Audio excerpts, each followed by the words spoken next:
Boss, our stocks are tanking, investors are demanding answers, we are losing our customer faith, and our customers are dwindling. And to top all of that, we don't have money to keep everybody in. Juno, don't worry, Juno. I know what we are going to do. What? You know, we are going to get all of our teams. Yeah? No. We are going to get all of our money. Yeah? We are going to get all of our knowledge and experience creating single-player games. No. And we are going to make another live service. You're a genius.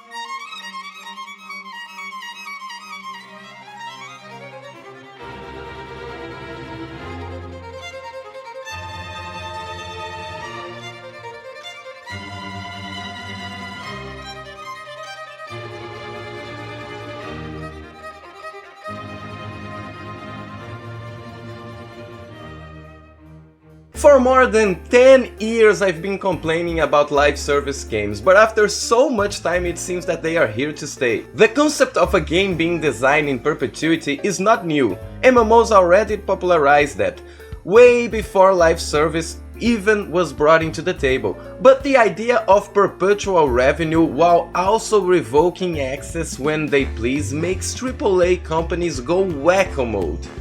And there's no wonder why AAA companies keep chasing that golden goose. There is so much money and revenue to be made around live service games. We have examples to prove that.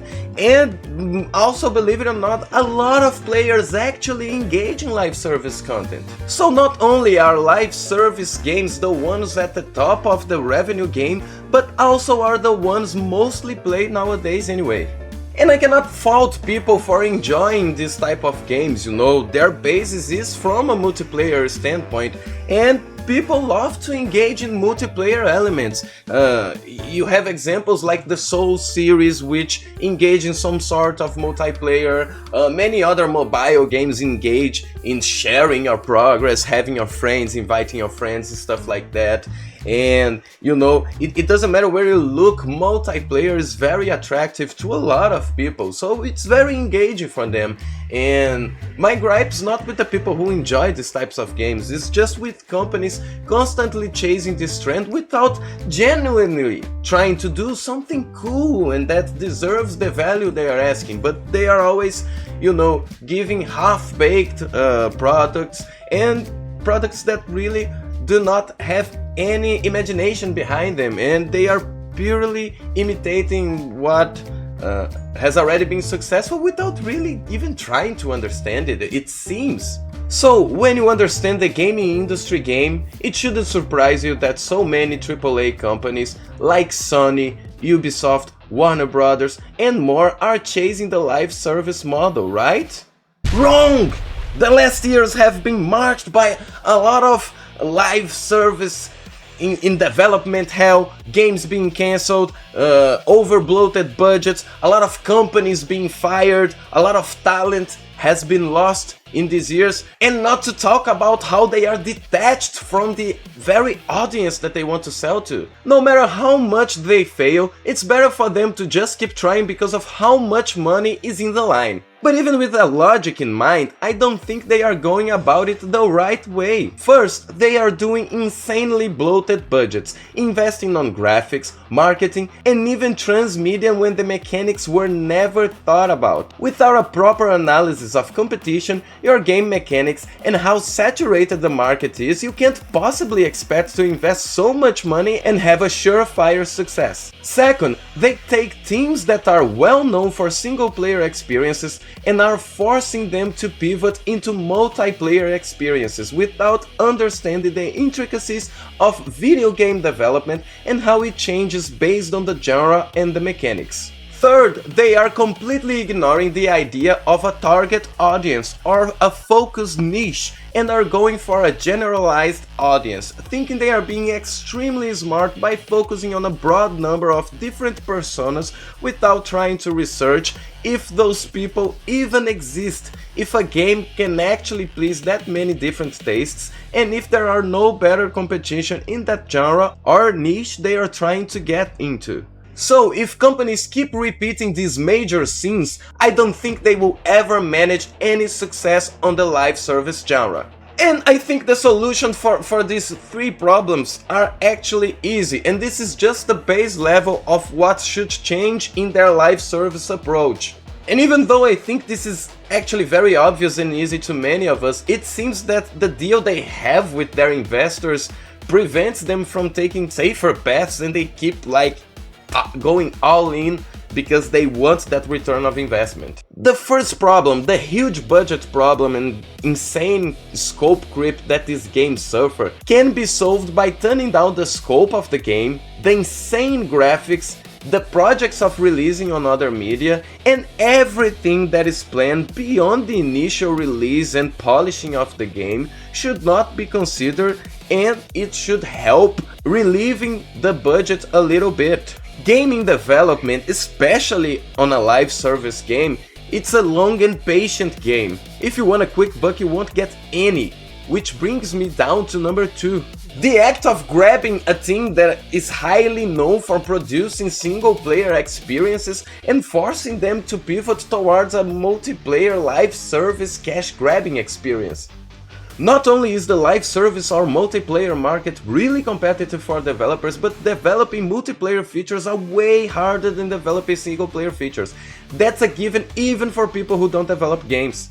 If these companies want to be successful in the multiplayer genre, they need to foster a team and cultivate that knowledge while also listening to that team's feedback and pushback on scope. They need to believe in long-term commitment, and that's not even something I made up. Many of the most successful multiplayer games nowadays are from old established teams and have been in the industry for many years.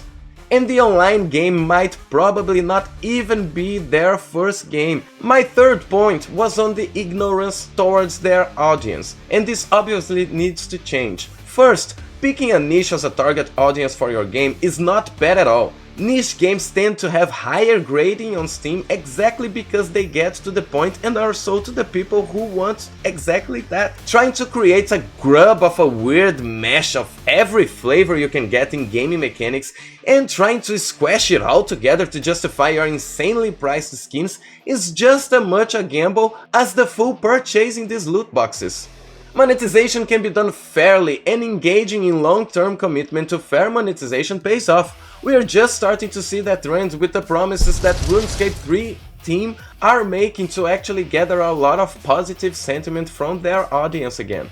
And this is the coin you are trading for that burst in growth.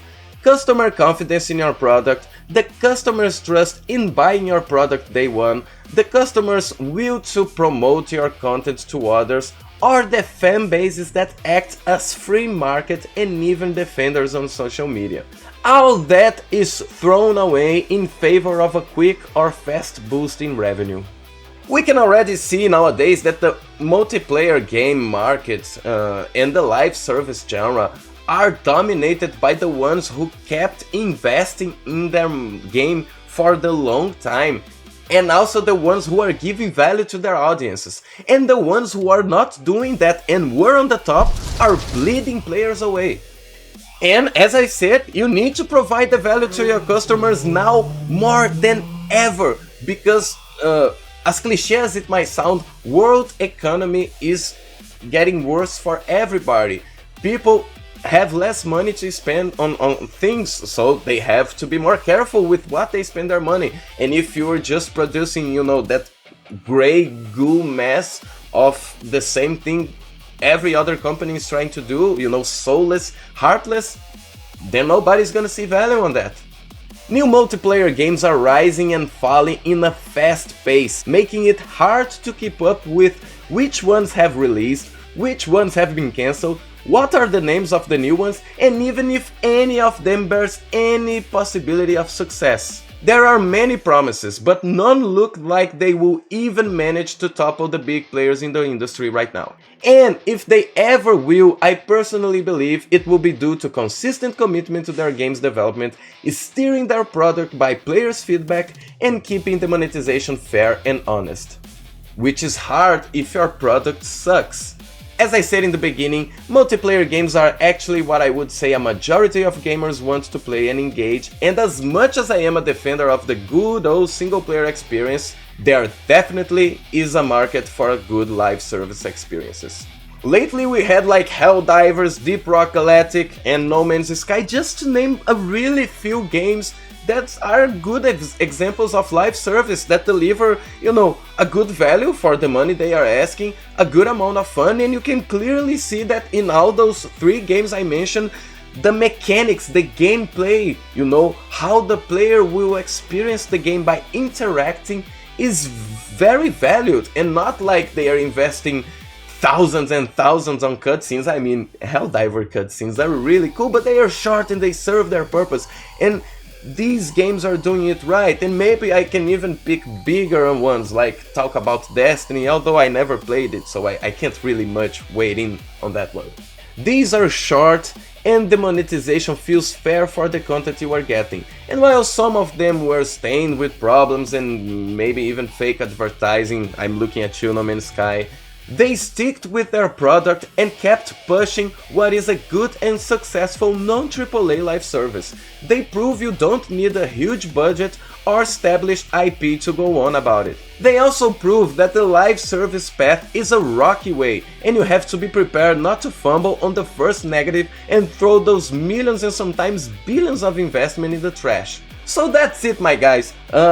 This is what I think of live service games. We have some good examples of live service games that are successful, and they don't need to be the biggest, highest grossing, most played, Hollywood-esque biggest game ever in the history of everything.